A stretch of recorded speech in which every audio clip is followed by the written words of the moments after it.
Tu canal de YouTube Conciencia y Salud WhatsApp presenta Conversatorios. Feliz y bendecida noche a todos. Por acá les habla María Eugenia Quintero Soto.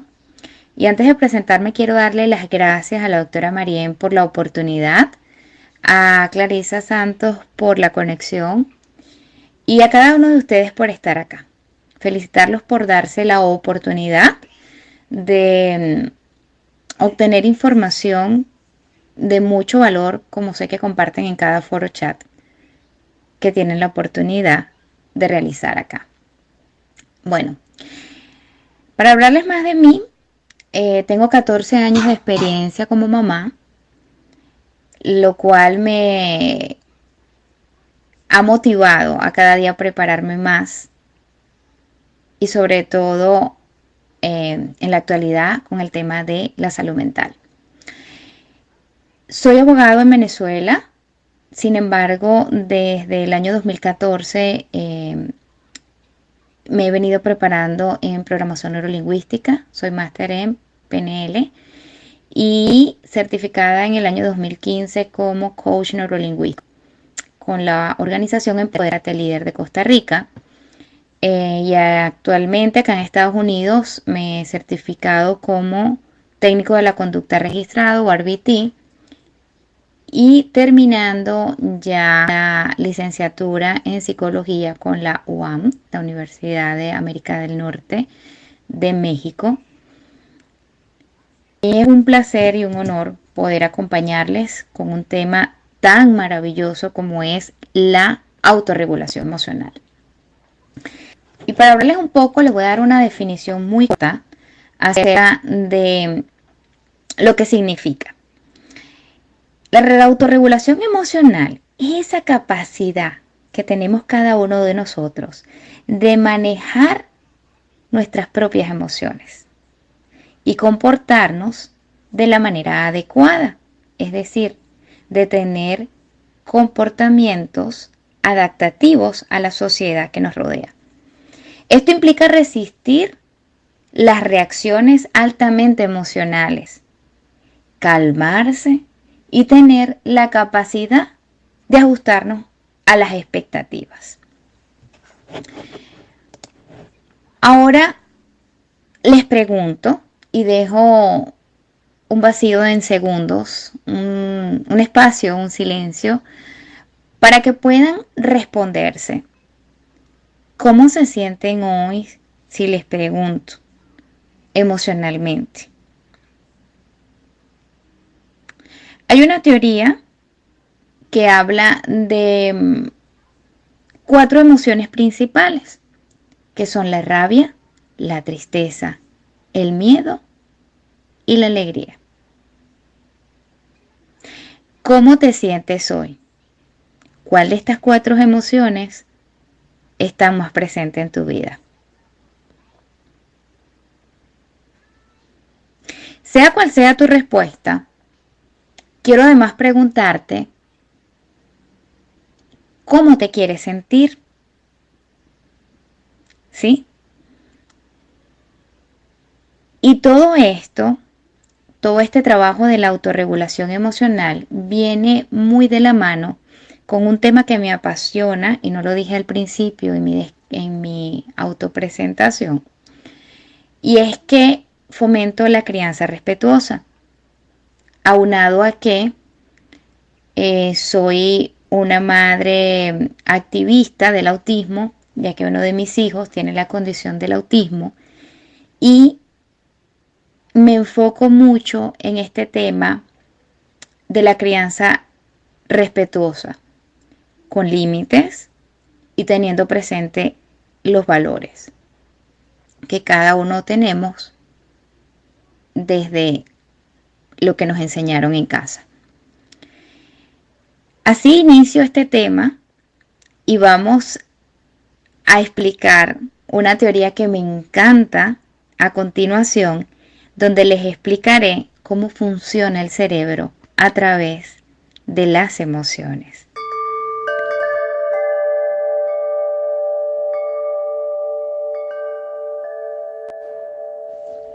Ok, en esta teoría de Paul MacLean del año 1960 llamada el cerebro triuno, él hace una división del cerebro en tres partes. No es que nuestro cerebro sea exactamente así en tres partes, pero fue una esquematización que él hizo para poder presentarnos esta teoría y explicar cómo funciona. La primera, que es la partecita verde, llamado el cerebro reptiliano, porque lo llama así porque también los reptiles tienen esta formación cerebral y es la que está conectada con nuestro sistema nervioso. De hecho, es el primero que se forma cuando estamos en el vientre de nuestra madre. Se encarga este cerebro de todo el funcionamiento interno de nuestro cuerpo, de nuestros órganos, por ende del corazón, del hígado, de los pulmones, del estómago, de los intestinos, del movimiento, ¿sí? Y yo les pregunto, ¿alguno de ustedes tiene una bombita así como para hacer funcionar el corazón o como para recordar que debemos respirar? No, ¿verdad? Bueno, gracias a este cerebro, pues el cuerpo puede funcionar de manera automática y maravillosa, es mágica. Cerebro reptiliano, porque como les dije, los reptiles también tienen este cerebro. Y aquí les voy con un ejemplo muy claro. Cuando ustedes se encuentran de repente al frente de un reptil, se dan cuenta que se asusta y que sale corriendo, ¿sí? Bueno, porque se encarga de dar como la alarma. En este cerebro reptiliano se encarga, bueno, también de la actividad física, del sueño, de los ciclos de atención, y nos da como esa alarma ante esos peligros inminentes, ¿sí? Luego tenemos el cerebro emocional o el cerebro límbico, ¿sí? Que se encarga pues de procesar toda la parte emotiva, toda aquel funcionamiento desde recibir la información y convertirlo en quizás estrés, en responder de manera afectiva a través de los sentimientos, de las emociones, ¿sí? Y pues nos hace combinar esa situación de un peligro inminente ante una emoción. Y luego tenemos la parte del neocortés, ¿sí? Que es la parte azulita, bueno, el cerebro emocional como la parte así rosadita, y el neocortés, que es la parte que está como en azulita, que le llaman como cerebro humano, o la corteza prefrontal, que es cuando ya tenemos la capacidad de poder desarrollar un lenguaje, de una memoria operativa, de un razonamiento abstracto, de poder reaccionar ante aquellas situaciones de peligro inminente que se mezclan con una emoción y cómo reaccionar.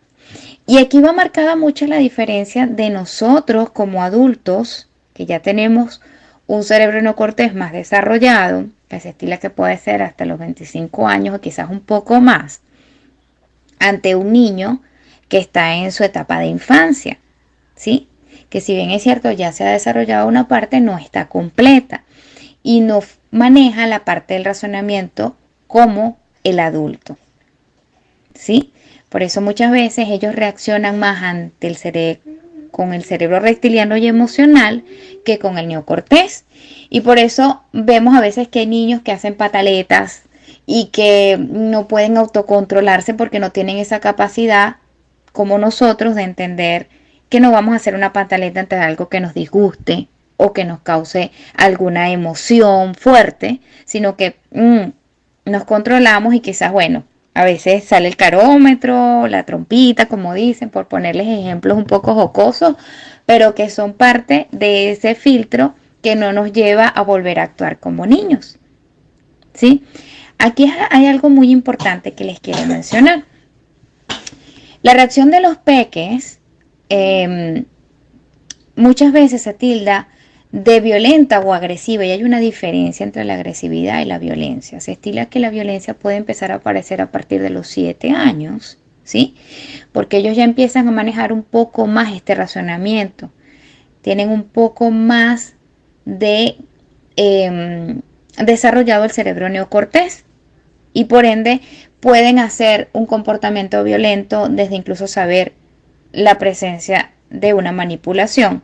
Mientras que los niños más pequeños, sus conductas se tildan de agresivas porque son dadas a través de una respuesta automática del cerebro reptiliano y emocional.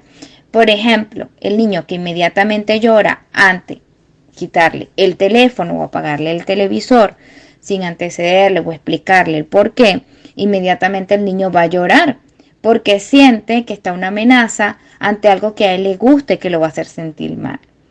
Y lo emocional, que muchas veces, mamá, no te quiero, eres fea, porque lo vincula inmediatamente con la emoción. Y esa es la respuesta que da. Entonces, nosotros como adultos estamos en el deber de poder enseñarles el camino del autocontrol. Estás escuchando Conversatorios. Ahora cabe una pregunta muy importante. ¿Por qué nos desregulamos? ¿A qué se debe nuestra desregulación emocional? Y es, así como les hablaba que la regulación, autorregulación emocional es una capacidad, la desregulación emocional se refiere a la incapacidad de regular la intensidad de las emociones una vez sean activadas. Hay una psicóloga infantil que me encanta, que se llama Carolina Molina, y ella lo identifica como que cuando se activa Coco Guardián. Coco Guardián vive como en el cerebro límbico, en la amígdala, en todo en ese sistema maravilloso de nuestro cerebro que se encarga de alertarnos y que debemos responder, que está bien sentir la alerta, pero es cómo reaccionamos ante eso. Las emociones no son buenas, no son malas, simplemente son emociones que sentimos y que nuestro cuerpo nos alerta ante una situación que ocurre. Es la respuesta ante eso que sentimos. Entonces, ella le llama el coco guardián porque el coco guardián se activa ante esas emociones que quizás nos causan gran euforia, porque no es solamente cuando nos da rabia, cuando estamos tristes, cuando estamos asustados o con miedo, sino también cuando estamos alegres. A veces la euforia es tan grande y por allí dicen varios autores, evita tomar decisiones cuando estés muy emocionado, porque la respuesta está controlada por la emoción, ¿sí? Por ejemplo, cuando sentimos rabia, decimos o actuamos desde la visceralidad y respondemos de manera incorrecta. Hacemos daño o decimos cosas que después nos arrepentimos porque no estamos hablando desde la razón, sino desde la emoción. O cuando tenemos mucha felicidad, mucha alegría, sentimos esa alegría al máximo nivel y prometemos cosas que después no vamos a cumplir. Entonces les traigo esta imagen de un iceberg donde, y esto lo trabajamos muchísimo en programación neurolingüística, donde la punta del iceberg, quienes vieron la película del Titanic, si recuerdan, pues el Titanic chocó solo con ese 5% del iceberg aparentemente, pero lo que lo destruyó era el 95% que estaba debajo del nivel del agua. Así pasa con nosotros. Quizás la agresión o aquellas conductas maladaptativas recuerden, no llamar ni buenos ni malas. Conductas maladaptativas y conductas adaptativas o funcionales. Son lo que se ve por encima, pero que por debajo hay varios factores que inciden. Por ejemplo, la falta del autoconocimiento. ¿Qué tanto te conoces? La sobrecarga sensorial, es decir, estar en un ambiente que tenga mucha luz y te molesta, mucho ruido y te molesta, muchas personas y te molesta, o quizás un lugar que es muy silencioso y también te molesta. Cada uno de nosotros maneja una personalidad diferente. El cansancio, el sueño, yo les doy un ejemplo personal, yo prefiero tener hambre que sueño, porque cuando tengo sueño, Coco Guardián inmediatamente se activa, me da hasta migraña. El hambre o el dolor.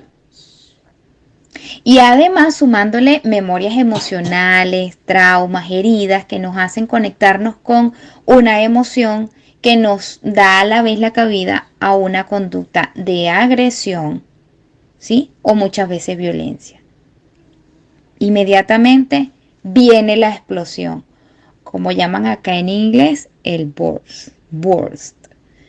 Entonces, esta explosión viene dada por estos factores y quizás muchos más que no los hacemos conscientes y no los canalizamos para regularlos y poder tener una respuesta con una conducta que sea más adaptativa. Las emociones se trabaja muchísimo en el tema de psicología infantil y sobre todo en este hilo de la crianza respetuosa, la validación de la emoción. Y esto, señores, para mí es mágico. Se los voy a explicar a continuación.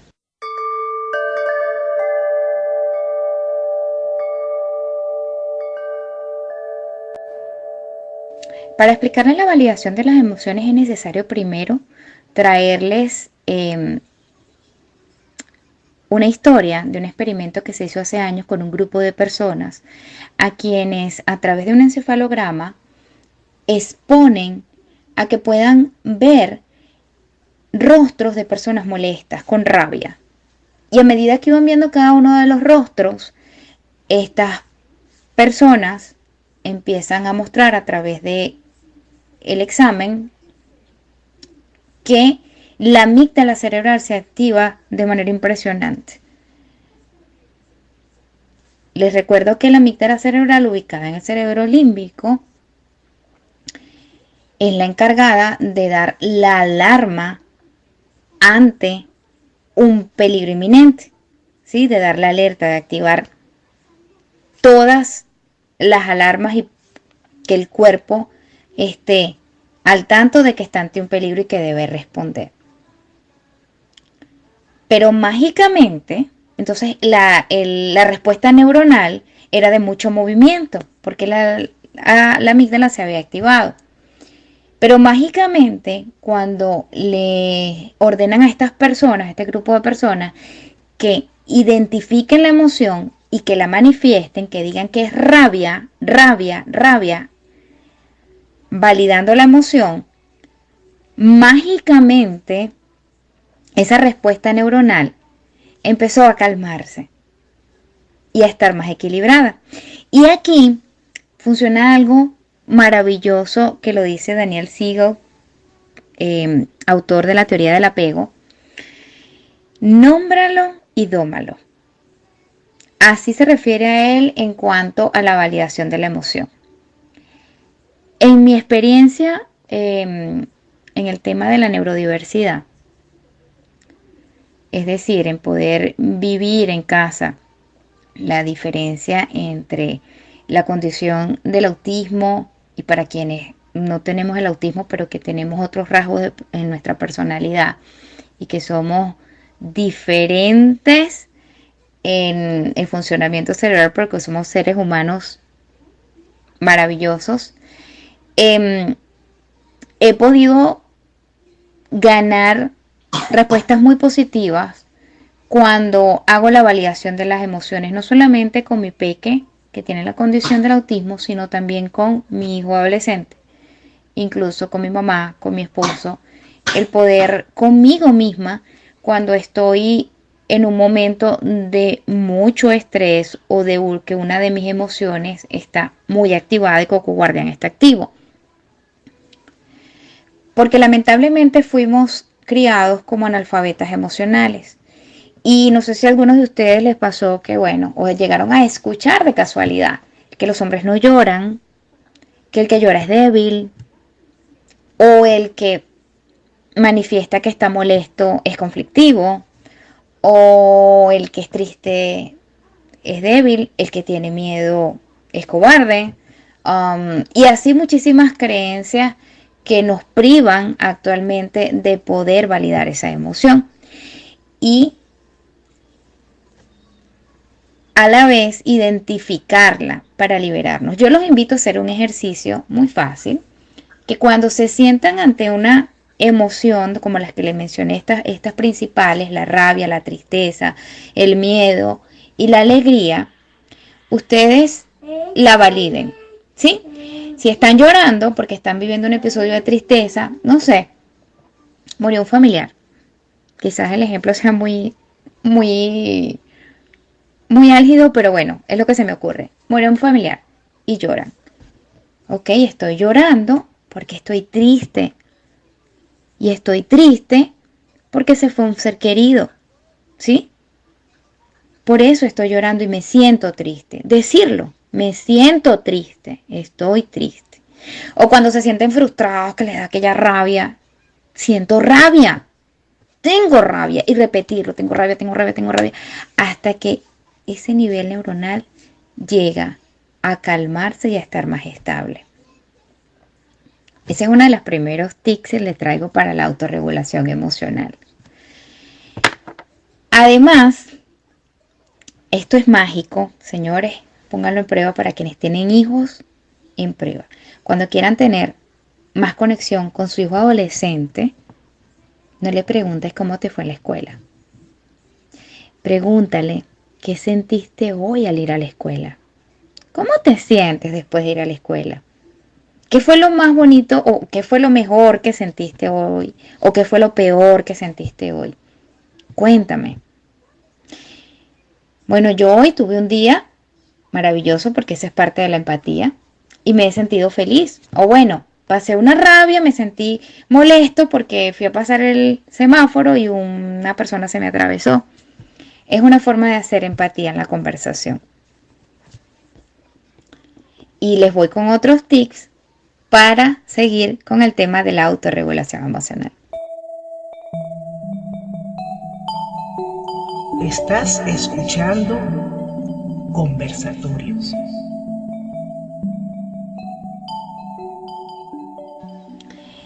Ya para cerrar, con mucho agradecimiento por su atención y que espero que esto les sirva de mucho, les quiero dar 5 pasos maravillosos o fundamentales al momento de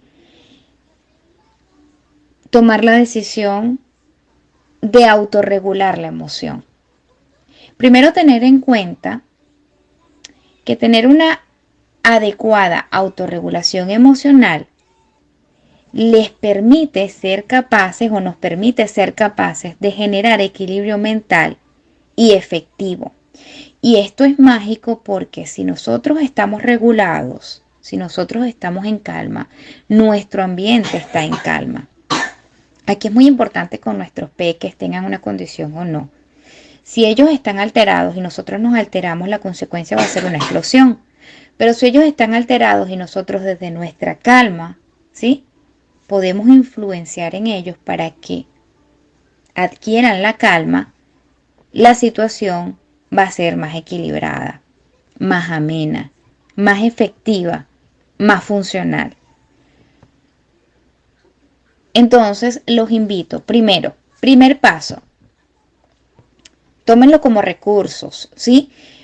Porque es importante, antes de darle los recursos, mencionarles que la autorregulación emocional les va a permitir que sus niveles de oxitocina y serotonina, que son las hormonas de la felicidad, del amor, de la calma, de la alegría, puedan estar más elevados y por ende su cuerpo o su organismo funcionar de manera más correcta, más equilibrada.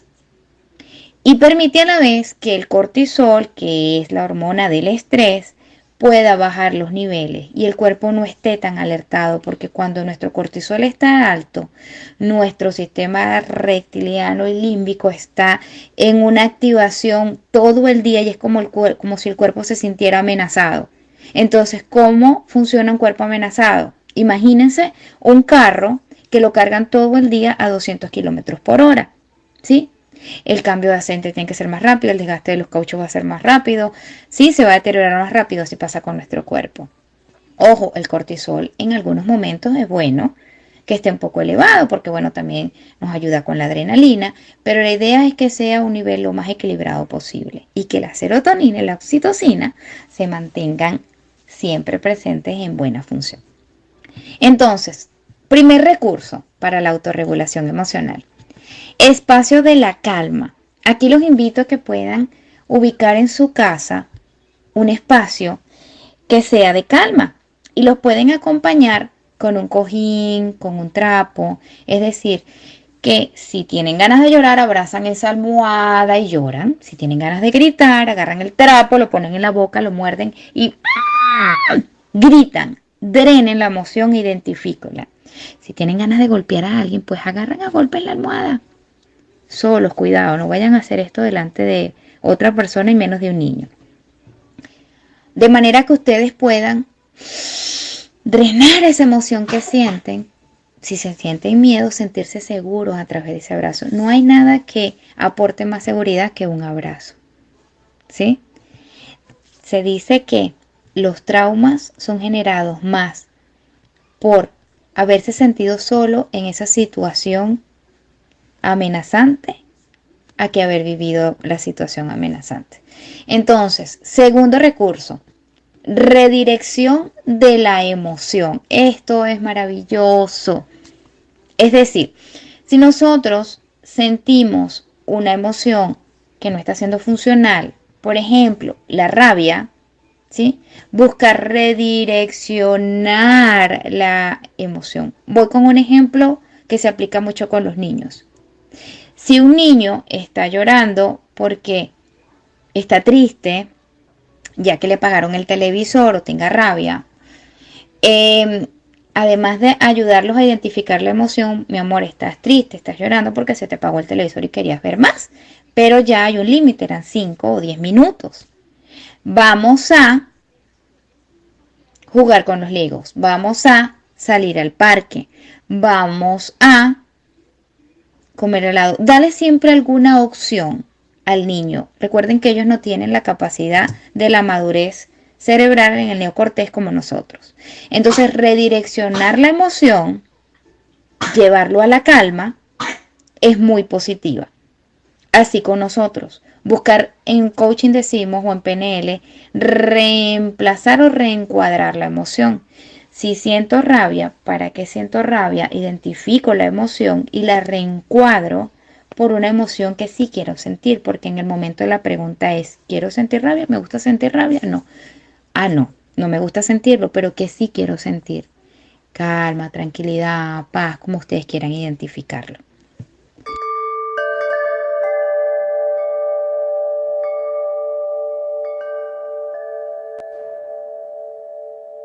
Tercer recurso para aplicar. Respiración consciente, y aquí algo que está haciendo un cambio, un antes y un después, es el mindfulness. Es esa atención plena en el aquí y el ahora. Darse un espacio para respirar profundamente, y les recomiendo la respiración en 4 tiempos. Inhalar en 4 segundos, mantener en 4 segundos y exhalar en 4 segundos. Repetirlos las veces que sean necesarias. Sentir cómo el aire entra por tu nariz a través de tus vías respiratorias, llega a tus pulmones, se mantiene en el diafragma y luego es expulsada. Yo aquí hago técnicas de visualización donde si siento rabia, respiro calma y boto la rabia. O respiro hielo, frío y exhalo fuego. Hay muchas maneras de hacerlo, como ustedes identifiquen mejor. Cuarto recurso, escritura terapéutica. Esto es, la mayoría de terapeutas a los que vayan o psicólogos, en algún momento les van a mandar a hacer terapia de escritura. Escribir lo que sienten. Porque sí, hay personas que se les hace difícil expresarlo, entonces escríbanlo. Pero la escritura conecta muchísimo, ¿sí? Porque manejan la parte del tacto, a la vez la vista, esos canales de percepción por los que no entra nuestra información y que a la vez manifestamos de aquello que sentimos. Te conecta con tu hemisferio cerebral, con el recuerdo, te hace explanar y poder después leer para identificar eso que sientes. ¿Sí? Una técnica que hago también es que escribo eso que siento, que no me gusta, y luego lo desecho, lo elimino. Hago que mi mente haga ese ejercicio para reemplazar, y esto va parte como de la redirección de la emoción. Entonces escriban el pro y el contra también de esa emoción que están sintiendo. Y como recurso quinto, el semáforo emocional. Tiene 3 colores: el rojo, el amarillo y el verde. ¿Sí? En el rojo es cuando nos manda a parar. Es decir, para, te está sobrecargando, ya estás en desregularización o desregulación, disculpen. El amarillo es donde entra ese proceso de toma de conciencia y de cambio de la emoción, de tomar conciencia de aquí y de la hora e identificarlo. Y el verde cuando ya hacemos el cambio de la emoción, ¿sí? Cuando ya logramos entrar en calma y estar autorregulados emocionalmente. Recuerden que la autorregulación emocional nos permite ser capaces de generar equilibrio mental y afectivo para nosotros y para el mundo que nos rodea. Y por último, los invito a hacerse 4 preguntas importantes. ¿Qué fue lo que pasó? Identifiquen una emoción que hayan vivido. ¿Qué pasó? ¿Qué sentí? ¿Qué pensé? ¿Y qué fue lo que hice?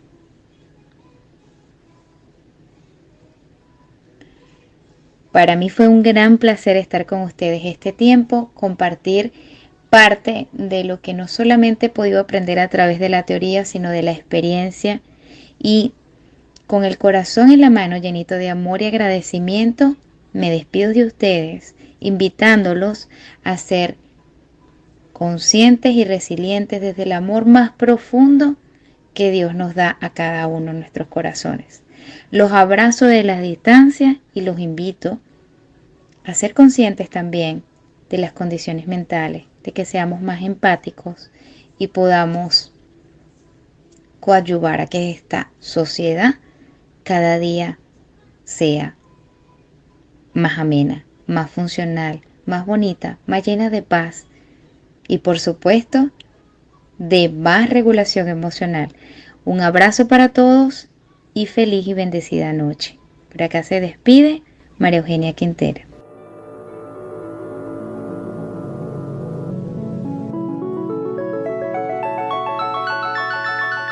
Gracias por tu presencia y en conexión para el próximo conversatorio.